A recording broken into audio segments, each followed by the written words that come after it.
Les gars, le Bitcoin vient de connaître une belle remontée pour atteindre les 58 000 $. En fait, on est même passé légèrement au-dessus des 58, mais regardez ça les gars, on s'est fait rejeter juste ici sur la boîte orange super importante dont je vous parlais dernièrement.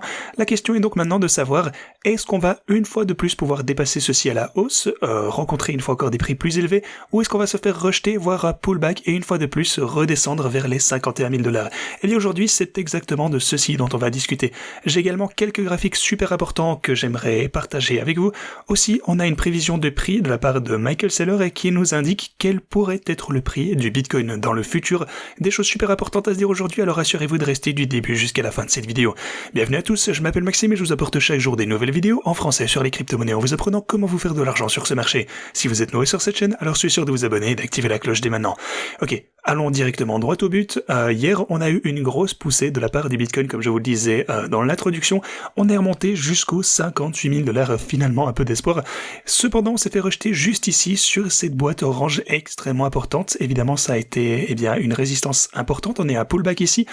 Donc, encore une fois, si je dézoome pour voir les choses dans leur ensemble, on n'a récupéré aucun des niveaux extrêmement importants dont je vous parlais hier, où je vous disais que déjà le premier niveau à récupérer, c'était déjà de franchir cette boîte orange. Jusqu'à présent, on n'a rien vu de tout cela sur l'intervalle de 4 heures. Encore une fois, si je continue à dézoomer, on a des choses extrêmement importantes. Alors, pour le coup, on a un petit peu dépassé cette ligne de tendance, ça au moins je suppose que c'est quelque chose de positif. On a franchi cette ligne de tendance descendante sur l'intervalle de 4 heures, voilà déjà une petite bonne nouvelle. Mais à part ceci, si vous regardez quelque chose comme le graphe journalier, si vous prenez celui de 2 jours par exemple, on a toujours beaucoup de travail ici à accomplir pour le Bitcoin. Le prochain niveau, ce serait les 59 000 $. Cette ligne de tendance vraiment déterminante, que vous connaissez déjà. Il faudrait vraiment qu'on puisse établir un pattern pour éliminer, tout d'abord les sommets précédents. Ceci, tous ces sommets locaux, il faudrait qu'on les dépasse. Une fois qu'on aura franchi les 59, déjà, on pourra remonter, essayer en tout cas jusqu'aux 64 000 et les éliminer. Et ici, je vous parle vraiment du moyen et plus long terme. Donc, pour qu'on puisse confirmer cette plus grosse tendance à la hausse, ce point pivot, et ce qui d'ailleurs va se produire, selon moi, soit dit en passant, c'est juste une question de temps, ça va se produire. Mais la science qu'il faut rechercher en ce moment, c'est que si on n'a pas acheté pendant le dip ici, si on n'a pas acheté pendant la baisse sur cette boîte orange aux 50 000 $, encore une fois, si vous attendiez un breakout, si vous attendiez une confirmation d'une tendance à la hausse, alors ce sont certaines de ces choses auxquelles vous devriez faire attention. Mais comme vous le savez les gars, comme je vous le dis toujours sur la chaîne, le plus bas sera le prix, le meilleur sera l'opportunité d'achat, même à ces prix, je pense que c'est toujours une bonne occasion d'acheter si vous comptez simplement conserver pour assez longtemps.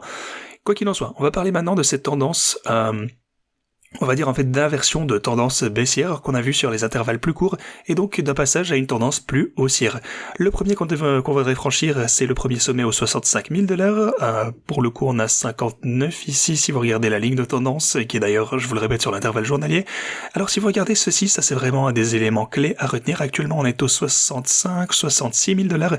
Et si jamais on parvenait à franchir ceci, ça nous sortirait finalement de cette consolidation qu'on voit depuis le début de l'année. Ça, ce sera vraiment une percée, une des plus importantes à mon avis pour voir de ce cycle haussier. Ça fait longtemps qu'on attend de franchir ceci et je pense qu'on pourra se propulser à la hausse une fois que ce sera fait. Voilà, ce sont toutes ces choses dont on parle souvent, qui sont toujours assez pertinentes actuellement. Vous pouvez voir que le prix réagit définitivement à tous ces niveaux ensemble. On a la boîte orange pour le coup qui est extrêmement importante de ce côté. Alors, je pense bien sûr qu'on va finir par franchir ce niveau. Je pense que ça se produira plus tôt que tard, mais il faut toujours bien comprendre une chose, c'est que il s'agit d'un niveau de résistance clé et les bears vont tout tenter pour essayer de défendre cette zone. Jusqu'à présent, tout va bien, j'ai envie de dire, je hold toujours mes transactions, tout va bien de ce côté. Ici, pour le coup, on est en hausse de 30% par rapport à ma stratégie de trading la plus récente. Et ma stratégie précédente, pour le coup, est actuellement en baisse de 46 000 $. Donc voilà, ça c'est malheureux, mais vous connaissez ma position. Si vous regardez toutes mes stratégies de trading que j'ai précédemment clôturées, on réalise toujours un énorme bénéfice de, je pense maintenant, quelque part aux alentours des 800 000 $ en profit qu'on a réalisé juste en utilisant ces bots de trading. Voilà. Pour moi, tout se déroule toujours comme prévu, et une fois que vous verrez c'est percé à la hausse, alors je pense que cette position en particulier va devenir complètement dingue. Ça fait tellement de temps qu'elle accumule. À mon avis, en un laps de temps extrêmement court, elle risque de passer de 40 000 $ à peut-être plus 40 000 $, et ça va vraiment être une super journée. Évidemment, je vais continuer à vous montrer tout ça sur la chaîne, bien entendu, même si ça ne se passe pas comme prévu. Et soit dit en passant, si vous souhaitez utiliser ces stratégies de trading, également sur BitGet, ils viennent d'ouvrir 500 places supplémentaires. La limite auparavant était de 1000 personnes, et actuellement actuellement, eh bien, elle est finalement passée à 1500. Alors, si vous souhaitez utiliser ceci sur BitGet, n'hésitez pas également à en profiter. Mais voilà, les places, encore une fois, s'épuisent vite, donc n'hésitez pas à en profiter. Sur OKX, vous pouvez toujours l'utiliser, tout du moins si OKX est autorisé dans votre pays ou votre juridiction. Malheureusement, il y a beaucoup moins de pays qui sont autorisés, mais si vous souhaitez utiliser ces stratégies par vous-même, oui, ce dit en passant, les abonnés ont également réalisé plus de 266 000 $ de bénéfices ici en utilisant ces mêmes stratégies sur BitGet, et je pense à mon avis à ce point-là, quelques millions de dollars peut-être même, j'oserais dire, sur OKX. Voilà, donc n'hésitez pas à regarder tout d'abord mon tuto de formation en de la description, vous l'avez juste ici, c'est super important, puis descendez, vous avez tout d'abord OKX, inscrivez-vous en utilisant le lien que vous avez juste là, et puis une fois que vous êtes inscrit, que vous avez réclamé votre bonus, descendez et cliquez sur ce lien, ça va configurer le bot pour vous en un seul clic, et pour le coup, vous connaissez encore une fois la chanson. Si vous ne pouvez pas utiliser OKX, alors comme je le disais, BitGet a ouvert quelques créneaux supplémentaires, n'hésitez pas à vous inscrire tout d'abord sur BitGet pour pouvoir réclamer cet énorme bonus. Une fois que c'est fait, eh bien, une fois que vous avez créé votre compte, descendez un peu plus bas et cliquez sur ce lien cette fois, ça vous ramènera sur cette page et vous pourrez simplement cliquer sur le bot, le premier ici, le plus récent, et vous abonner. Comme je vous le disais, vous avez le tuto en de la description qui vous explique plus de détails, c'est super important pour bien comprendre. Voilà. Continuons maintenant, on a les marchés traditionnels qui connaissent également un petit rebond ici. Les marchés traditionnels, eh bien, ont l'air de se porter plutôt bien en essayant de récupérer certaines de ces zones qu'ils ont perdues au cours de ces quelques derniers jours. Voilà, ça pour le coup c'est quelque chose de positif à voir, mais ceci dit, parlons maintenant de certaines métriques on-chain. Ce que vous avez ici, c'est le passage des holders faibles, on va dire, aux holders plus forts au long terme. Essentiellement, ce qu'on peut voir actuellement, c'est que les spéculateurs, en quelque sorte les holders au court terme, les personnes qui ont acheté des bitcoins récemment, qui ont voulu, eh bien, j'ai envie de dire simplement trader du bitcoin et la crypto, eh bien, la quantité de bitcoin dans leur wallet a diminué, tandis que la quantité de bitcoin dans les wallets de bitcoin des détenteurs au plus long terme a, elle, augmenté. Essentiellement, les holders au court terme sont en train de vendre dans les mains des détenteurs au long terme, et donc les holders au long terme, eh bien, ils risquent de les conserver jusqu'à ce qu'ils pensent qu'on soit au sommet de ce cycle, étant donné qu'ils sont là pour le long terme. Voilà, ce graphique l'illustre très bien, et aussi, c'est l'une des choses clés qui se produit généralement lorsque vous voyez un dip, enfin, plutôt même à bottom, j'aurais envie de dire, lorsqu'on voit généralement les holders au court terme vendre dans les mains des holders au long terme. Mais continuons. Alors, vous avez le PDG de Bitwise qui dit que les conseillers adoptent les ETF bien plus rapidement que tout autre fonds tradé en bourse de l'histoire. Donc ça, pour le coup, on le sait déjà. On peut simplement regarder le montant d'argent qui afflue dans les ETF. Ça, c'est vraiment un fait historique. Les ETF de Bitcoin, encore une fois, sont super performants. Et les gestionnaires de fonds, eh bien, ils poussent les conseillers, ils poussent les ETF Bitcoin vers leurs clients. Ils les incitent à acheter. Et ça, c'est vraiment nouveau parce que pour la crypto, pour nous, déjà, ça fait un certain temps qu'on est là. On connaît tout à ce sujet. Mais pour les personnes qui sont habituées aux actions, aux obligations, peut-être les personnes plus âgées, pour ainsi dire, ou les personnes qui n'étaient simplement pas intéressées par la crypto auparavant, eh bien, les ETF Bitcoin leur sont proposés par les conseillers. Ils utilisent donc ces conseillers, ça ne fera que continuer. Et c'est pourquoi je vous dis, depuis le début, qu'il ne faut pas sous-estimer l'effet au long terme des ETF. Encore une fois, c'est vraiment, c'est du DCA, en fait, c'est du DCA constant de la part de Wall Street, en quelque sorte. C'est des achats récurrents qui arrivent à chaque fois. Alors, continuons. Pourquoi est-ce qu'on a pu voir ce rebond en avant pour le Bitcoin? Eh bien, essentiellement, c'est les bears qui se sont fait complètement démolir. Vous le voyez juste ici. Vous pouvez voir de ce côté qu'on a commencé à monter. On a eu un petit peu de liquidation ici. On a eu une petite poussée de la part du Bitcoin et puis on a eu un pullback. Ensuite, on a remonté de ce côté. On a liquidé davantage de positions. On a eu, eh bien, un petit short squeeze qui continue à la hausse de ce côté. Et puis, on a eu pas mal de shorts qui étaient empilés de ce côté dans la fourchette des 57 000, 57 200 précisément. Donc voilà, beaucoup de shorts ont été ajoutés dans cette range et ensuite on a pu commencer à monter à mesure qu'ils se sont fait liquider. On a eu un petit pullback de ce côté, mais ensuite une fois qu'on a commencé à remonter, à liquider toutes ces positions, on a eu un short squeeze et c'est vraiment à ce moment-là qu'on a eu cette montée plus rapide jusqu'aux 58 000 $.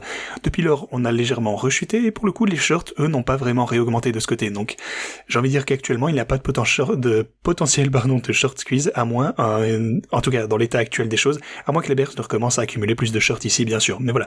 C'est pour ça qu'on a eu ce squeeze, les bears se sont fait, liquider, plus de shorts se sont fait démolir, et c'est pour ça qu'on a eu un petit rebond à la hausse. Cependant, vous le voyez, malheureusement, pas assez fort pour récupérer et sortir confortablement, j'ai envie de dire rester au-dessus du niveau des 58 000 $, ici, au-dessus de la boîte orange, qui est une première étape qu'on recherche. Maintenant, j'aimerais vous montrer un petit extrait parce que Michael Saylor est passé sur CNBC hier et il a fait une prédiction de prix pour le Bitcoin, donc on va voir ça ensemble. Bitcoin's 0.1% of the capital in the world right now. I think it's going to go to 7% of the capital. 7%. My long-term forecast is it's going to go to 13 million over 21 years. 13 million. 13 million, but what is it 5 years from now? In your 4-year calculus, You know, it's been growing 44% a year with about a 40 to 50 vol. I would think it'll move on at 40%, then click down to 35, then 30, then 25. And at some point, it'll be the S&P return plus 8%, and it'll be the S&P vol plus 8% because it's always going to be a more global, open, free capital market. Alors, vous avez bien compris, ce qu'il est en train de vous dire ici, c'est que le Bitcoin va atteindre 13 millions de dollars par jeton d'ici les 21 prochaines années. C'est absolument fantastique, j'ai envie de dire. Évidemment, j'espère aussi qu'on va pouvoir atteindre ce prix. Oui, ça a l'air complètement insensé, je vous le concède, mais dans 21 années, eh bien, beaucoup de choses pourraient se produire dans 2 décennies. Je pense que beaucoup de personnes qui regardent cette vidéo ont peut-être moins de 21 ans, voilà, ça met juste en perspective, mais imaginez-vous, 13 millions de dollars par Bitcoin d'ici 21 années, c'est possible, ça a l'air d'être beaucoup, mais rappelez-vous, c'est mesuré par rapport au dollar américain, donc ça prend en compte l'inflation également. Si le dollar américain s'affaiblit, alors le Bitcoin va évidemment augmenter par rapport à l'USD, et je pense que le dollar américain va s'affaiblir, ce n'est qu'une question de temps. Mais voilà le truc. Ce qu'il déclare également, c'est qu'il pense qu'au cours de la prochaine année environ, le Bitcoin va continuer de croître de 30 à 40%. Voilà. Belle petite augmentation du prix du Bitcoin selon Michael Saylor qui a toujours des prédictions vraiment, j'ai envie de dire, assez insensées, assez incroyables, mais il a toujours été optimiste au sujet du Bitcoin et ça lui a bien réussi jusque maintenant. De toute façon, c'est un milliardaire et il connaît sûrement 2-3 choses de plus que nous au sujet de comment faire de l'argent. Bref, voilà ce que je voulais vous montrer. Alors, si on continue, eh bien vous avez les élections américaines qui arrivent et soit dit en passant, aujourd'hui vous avez le débat entre Kamala Harris et Donald Trump et ça va être super important pour les marchés du monde entier en fait. Ça va affecter les marchés, donc certainement les cryptos. Les élections américaines se déroulent généralement ici en novembre et regardez les cycles précédents, ou plutôt j'ai envie de dire les élections précédentes. Vous avez 2016-2017 et on a eu une énorme poussée après les élections, 2020-2021, grosse poussée après les élections, et regardez ça les gars, c'est en train d'arriver.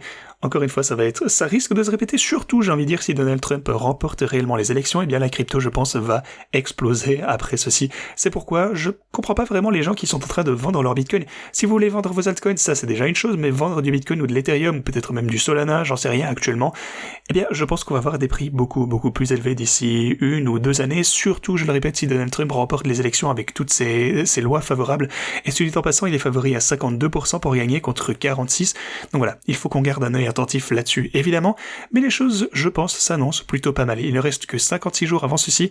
On a Mt. Gox qui a fini de vendre, le gouvernement allemand qui a fini de vendre, donc pour moi les choses ne s'annoncent pas si mal. Voilà, tout ça pour dire que je ne comprends pas trop pourquoi les gens vendent du Bitcoin actuellement, mais bon, encore une fois, ce n'est que mon avis. Pour moi, si ça devait être quoi que ce soit, ce serait surtout le moment d'accumuler davantage.